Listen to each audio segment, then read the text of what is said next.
দীপন গেছিল একটু হাঁটতে, ওই ঠাকুর মন্দিরে গেছে আর কি, লক্ষ্মীর বাড়িতে স্কুল থেকে আসার পরেই বলছিল কি একটু লক্ষ্মীর বাড়িতে নিয়ে চলো। তো আমি যাইনি, দীপন আর মন গেছে। আসার সময় একটা যে কি এনেছে দেখো, ফুচকা, অনেকদিন পরে খাবো। বাটি হ্যাঁ, একটা ইয়ে নাও, কি বলে, একটা বাটি নাও জলটা নেওয়ার জন্য। দুটো বাটি চাই না? আলুটা এগিয়ে দেবে। হ্যাঁ, আচ্ছা আলুটা এখানে নিয়ে নেবে, জলটা এখানে ঢালছি।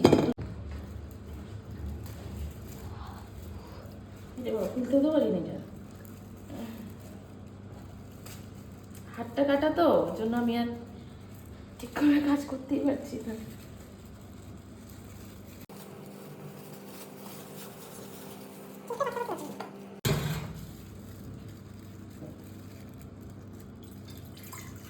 এটা বেশি বেচলে না? হ্যাঁ, এই বাটিটা বাইরে নিয়ে এটার থেকে জলটা ঢুকিয়ে না। আলুটা দিয়ে দিই এখানে। সবাই খেয়ে নাও। দেখি ভালো হবে।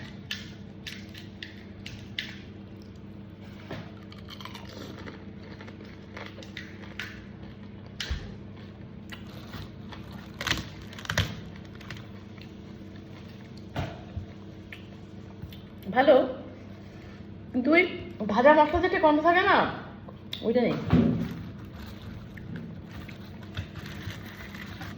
হুম,